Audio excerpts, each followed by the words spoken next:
It says we love because what? We love first. There's our basis for love. Yeah. But if you don't come from that basis, then I'm just loving, and then once they do, because again, not that this is the best example, but usually what happens is, you know, when someone like cheats, that's it. That's it. But it's like the relationships that have tested time, they've gone through some stuff. Yeah. Right. They've gone through it, and when you look at scripture, especially within the Old Testament, you see this marriage paradigm played all throughout. And a lot of the prophets, I was just reading Hosea, where it's like God compares Israel's idolatry to harlotry and calls them like the people of the whoredom and things like that. And he compares it to like prostitution. But it's like, how many of us are going to stick with our spouses if they did that to us? Yeah. But it's like, no, look what God... Now, this is not a license to go and do it just because, oh, you'll love me like God did. Yeah. But that's the extent. That's the bar right there, that Israel has played the whore however many times, and God has not forsaken them. Yeah. God is not forsaken. God has not forsaken us as many times as we play the whore, play the prostitute. And there, when I have a conversation with my wife, when she ain't washing the dishes and she ain't doing this, why should I love her? Yeah. My basis for that is look what Christ has done for us. And that's why I wanted to have the conversation, because I think a lot of that gets assumed when we having conversations among Christians. But for people, and I wanted this podcast not to just be for people who share my worldview, but people who don't. So I've got to think like a person who does not think like me. Mm-hmm. And someone who does not think like me would be like, number one, I may not even need to get married. Yeah. What's the point of getting married? I don't even think it's that important. And we're saying, no, it is. It's a divine institution. And I think even going along with people having longevity, I would go as far as to say that, you know, God in some sense blesses that marriage. I don't know how, but he still blesses, you know, that marriage, because it's not a government institution. Mm-hmm. You know, because I think a marriage is probably the only relationship on earth where you actually truly reflect God's relationship with you, because you get to see that person in such an intimate way. There's no other relationship, no employee-employer, parent-child, no other relationship aside from husband and wife where you are that intimate, that vulnerable, and have to truly love somebody unconditionally. Even like with parent-child. Yeah. Like, I love my daughter, but it's not the same in my life. But that paradigm is seen with Christ in us. And so I definitely wanted to get that away. So even though we're talking about relationships, it's inherently going to be a talk about marriage. Yeah. And so I didn't want that to just be assumed by people listening, because people be like, I thought you guys were talking about relationships. Why are you talking about marriage? Yeah. But we have to talk about marriage if we're talking about relationships with how God, you know, designed it. And so I wanted to have you guys because you guys are in unique spaces in your lives. So I'm the only, on camera, I'm the only married guy here, but you guys are one in a relationship, one not in a relationship, and I would assume this is something, being in a relationship, you're seeking, the end goal would be marriage. And so I guess we talked about this earlier, and again, going back with this idea of examples, growing up, what examples did you see of marriage, and how did that affect how you view relationships and marriage, whether it's your parents, whether it's people that you knew? How did you view it? I'm going to give Keith the chance. I'm a little long with it. If I'm honest, my examples that come to mind are the ones that were on TV, actually. Wow.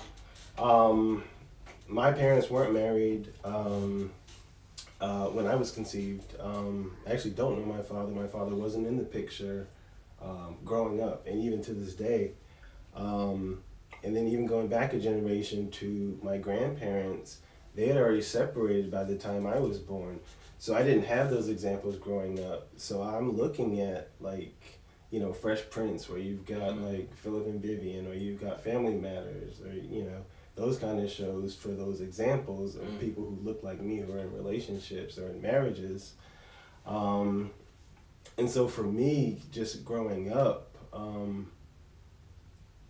it always felt weird, whenever those subjects came up about, what do your parents do, or tell me about your mom, or tell me about your dad as well, and I didn't have an answer for that. And so just coming up, I just felt like, well, I don't want that. Like I want to marry. I want to be a husband one day. I want to be a father one day, to be what I didn't have growing up. So those were my examples from television. And so, why didn't that make you have an adverse effect? Because some people can take that the other way and be like, because I haven't seen this in real life, like, and even TV, like, Right. if we're gonna go back to what they weren't truly living out what a marriage actually is either. Right. You know, why do you go the route of, hey, I don't want to be like that, as opposed to bump relationships, bump marriage? Why do you go the other way and say, hey, I want to have a healthy relationship, I want to have a successful marriage? Because you've never seen an example of it. Right. What makes you want to strive for that? That's a good question, man. I mean, if I'm being honest, it's just something that I wanted. I've seen those wholesome pictures on television, and it's just like I just didn't want to go the other route. Like you know, it always to me felt wrong where you've got, you know, men chasing after various women, or they're just in these places where it didn't flourish into something that looked wholesome, in my opinion. So. That's just how I saw it.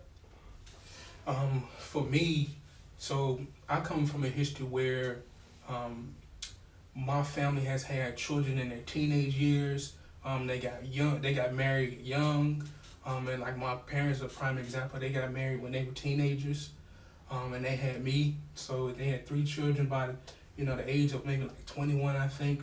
My father, and so. When I saw that marriage, in the sense, they kind of told us, it was like, hey, it wasn't based out of love, it was based off of lust. And so they were learning, they were growing, they were still trying to walk it out. And I saw the ugliness of it. I saw the using things against one another. I saw the struggles financially. I saw a lot of those things that I was like, wow, like this is not good. Like if I'm seeing this, and I'm experiencing this myself, and I see that, and then at one point they separated and kind of reconcile. It's like, I don't want that. If this is what marriage is, then I really don't want that. I don't want somebody to use something against me, to hold something over my head, or to take advantage of me. And so for me, I really struggle with relationships and marriage, because again, if I'm looking at it from my parents' perspective, then yes, they've far along now, but growing up, I was like, okay, I don't want to be taken advantage of. I don't want somebody to, like you say, run my dirty laundry out there and tell the whole world about my business. And so it was like, I was very guarded. I was like, nope, you ain't getting close to me. I'm going to try to, like I said, I'm going to try to get everything out of you. And then I'm going to let you get a little closer, and then another way I'm going to push you away. So I struggled with relationships, because I would, date women, and then, I would pursue, and then all of a sudden when they try to get close, I'd push them away. Because of what I saw in my own home, because of the things that I saw growing up, I didn't really have a good example of a godly marriage. And so for me, I was like, again, even though I wanted to do better, even though I wanted to learn, I still struggle about the things that I had saw, the things that I had came from. And it was like, yes, these things I want, but am I going to be good? Am I going to display what Christ wants for me? And to be honest with you, if I'm candid about it, I didn't really understand the biblical view of marriage until I was in college.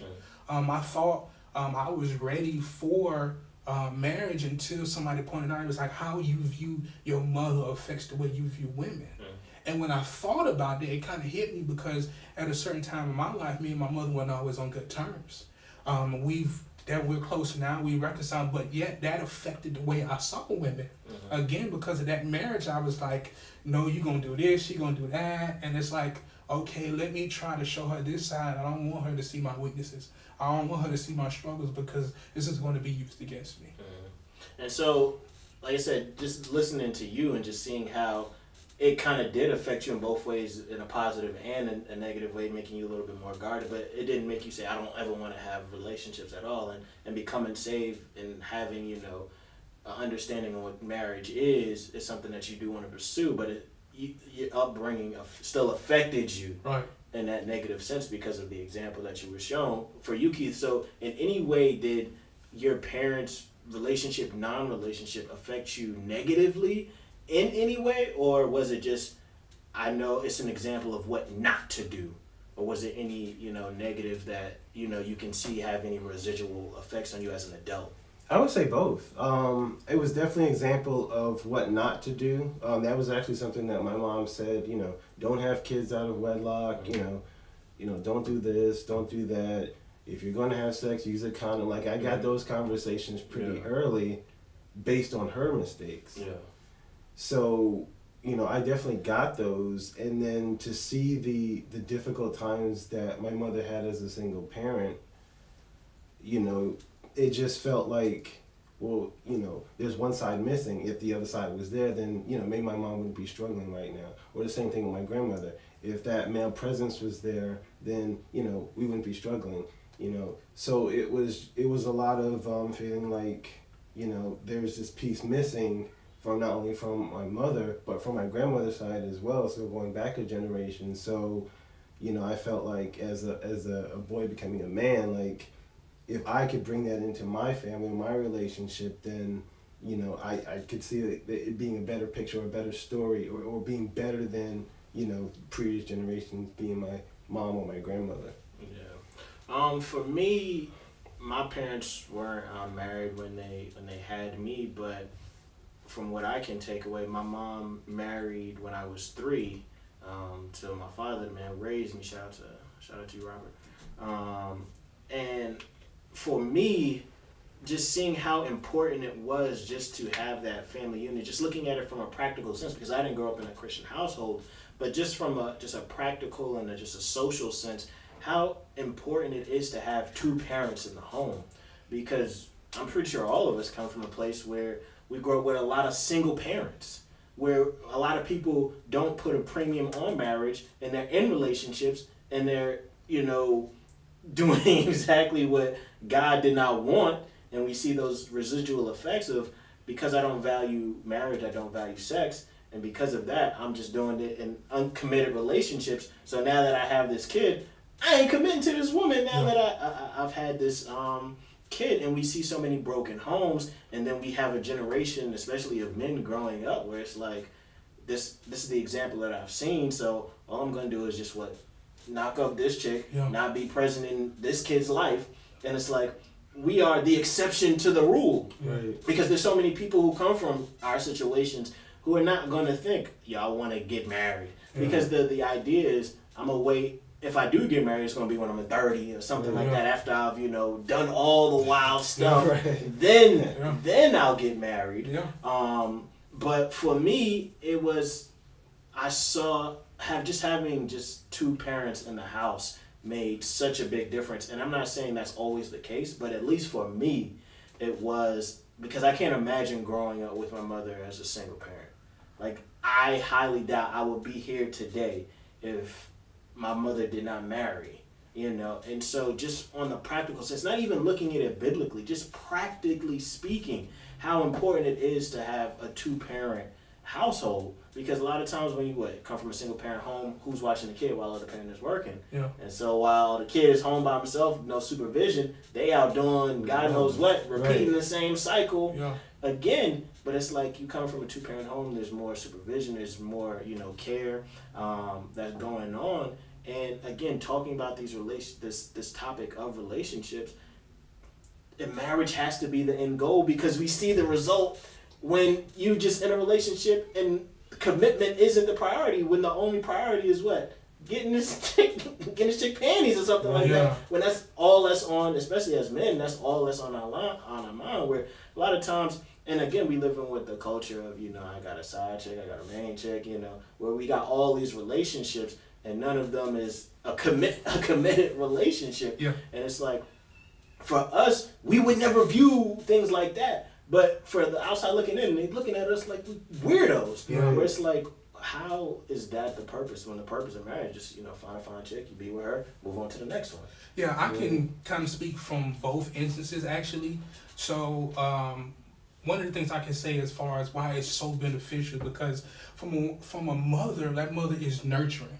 When you get hurt or that bump or that bruise, she's going to, you know, bring you into her arms, care for you, and look at it, be concerned. When my daddy be like, boy, you all right. Ain't nothing wrong with you. And it's like, so you have that nurturing side, and then you have that discipline. either that focus and that drivenness from where you can get from a father. So my parents actually separated briefly, and I was with my mother, and I acted out. You know, I was angry. I was, getting in trouble, getting in fights at school, just being angry because I didn't understand why they separated. And so again, she's working, and she's come home and she got to deal with me acting out and hearing stuff that I did in school, and it's like, well, she ain't gonna discipline me because that's what my father did. Yeah. He was like that constant reminder of here's what you should be doing, reminded me of that standard. And it's like, not to say that our mama didn't, but it was like she was always that, like I said, that nurturing person, and to now she was trying to do both roles, and it wasn't working out. Yeah. Thankfully my parents came back together, and they've been married for a long time now. I don't know how many years though, but just seeing that, just showing how that effect was of just being with my mother and seeing how that affected me, and now being with my father, to someone who I can go to and talk to. Ask him, like you said, about sex, about, how should a man treat a woman. Again, like I say, even though that they were learning these things early on, as my father grew, he was able to say, hey, here's some of the things that we make mistakes in, and we want you guys to do better. Yeah. A lot of things, my parents set us down at a very young age, and they was like, listen, we want you guys to do better than what we did. We was learning, we didn't have good examples, but we wanted to be able to tell you guys, we don't want y'all to struggle like we struggle. Yeah. We want y'all to do better than what we have. And that really made an impact on my life. We grew up poor, so it's like, I see that conflict, I see the struggles, and it's like, it was real because I was living it, and for them to say that and bring that out, that meant a lot to me. To say, okay, wow, here it is, they're acknowledging that they're not doing everything as they should, and they're showing that that's affected by their childhood, and they want us to do better. Yeah. And so, like I said, I definitely appreciate y'all just being open and vulnerable, because, again, just thinking of topics and thinking who would be good, discussions to have with people, and seeing where the stages you guys are in your life. I think you guys can offer great perspectives. Like I mentioned earlier, Keith, you actually are in a relationship. I am. And I know, and look, he was like, dang it! But like I said, wanting just to have a real candid conversation in talking about this topic of relationship, because it is difficult. And so what are some of the challenges that you've faced or endured within your relationship? You better watch what you say. All the sisters listening. For every sister out there, they got their ear in now. Right. I can go ahead and say the biggest issue that I've faced in my relationship would be communication. You have two different people from two different places, understanding things differently. I might say one thing one way, she might understand it a different way, and vice versa. So as we start our relationship, a lot of times our arguments or disagreements were based on communication, which blew up into something that was much bigger, when it was really like, if I just said it a different way, or maybe if I picked up the phone instead of saying something versus texting it, then it might not have been anything. Yeah, and I think even when we were talking about before, we touched on two things. You were talking about like setting reasonable expectations, right? And then you guys are in a unique situation where establishing boundaries. Yeah. How have you guys navigated through that? First expectations, and then boundaries. Honestly, I think, and that goes back to the communication thing. I think we had different expectations going, was starting off, where one thing Tova expected was for me to lead like I was a husband in our relationship. And, as we are not married at the current recording of this podcast. He said her name too. Oh, he said her name! But to put that sort of expectation on a boyfriend who, is here today, who may or may not be here tomorrow, it's a lot to put on it. And then, if it doesn't work out, then you're putting that same expectation on the next person. And that can be, very heavy. So it took sitting with other couples to unpack certain things and to say, well, here's my frustration, or here's my frustration, and to say, well, kind of breaking it down, well, this is what it is, and this is what, maybe you two should discuss as far as expectations. So that's something that is reserved for marriage, but that doesn't mean that you shouldn't look for certain qualities in that person to say, will he be a good leader? Or, will she be nurturing? Will she be a good mother in the future? Without necessarily imposing those expectations, but just, observing that person in certain situations. But as far as boundaries, even with boundaries, I can tell you, it's still tough. But in our situation, Tova and I live basically across the street from each other, so it's literally within walking distance, right? So we have boundaries where 9 o'clock hits, it's time to part, because I don't know, something about the evening hours where it's like it might be better for you to right. It might be better for you to not be together, and so that's one thing. Making sure that God is focused during our time together is something else. So we do have times where we pray, and just being intentional about our time. So, a lot of times we can just have conversations about life, about, what are some things that we look forward to, and just trying to keep God at the center of it. It's funny because you said, as far as boundaries are concerned, just realizing because you guys are such close proximity, the I'd say risk temptation is even greater. Right. And I had a New Year's party. And so was that on your mind where it's like, we want to be together on New Year's, so let's invite some other people? Was that the thinking behind it, or? Tell the truth now. He coughed on that. I'm getting over a sickness. Found a loophole. No, we're really for New Year's Eve. We honestly didn't have any plans. We knew that we wanted to be together, to bring in the new year, but we didn't know what to do, and so we did think it was a good idea to have our friends over during that time. Mm-hmm. But it worked out well. So and it did keep us accountable, having people over to bring in the new year.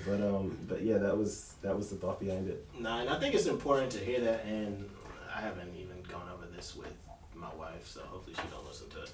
But I know as Christians, and I feel like I was listening to another podcast too, where it's like, clearly purity is the goal. Yeah. Clearly, especially as someone who has a daughter, wanting her, who you just heard, like perfect timing, right? Right.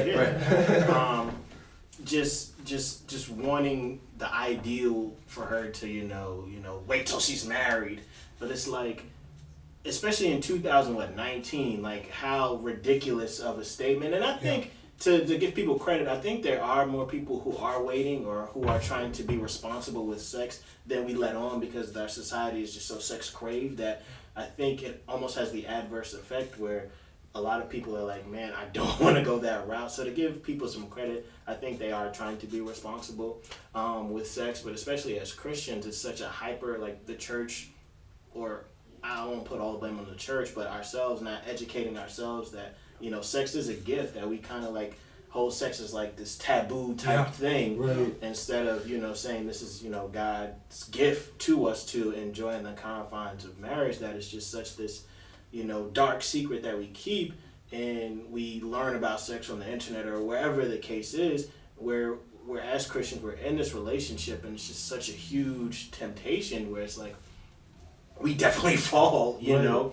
I'm glad to say that I have the testimony that God kept me and my wife, but it wasn't easy, And so in asking you those questions, like, I don't ever want to put anybody on the spot, but it's like, I understand how difficult it is and how important it is to have, number one, family, and then also friends to help keep you accountable, because it's something serious that you don't want to enter in lightly. And I know as Christians, it's super hard, and I think what happens a lot of times is we just jump into marriage so we can have sex, you know, and I think we go into it with the wrong mindset, because it's like we think it's going to be on demand, right? And it's like, This is speaking from experience. Just reminiscing. Why are you looking at me like that? I'll tell you. But there's more to it than just that. Yeah. You know, Yeah. it's like.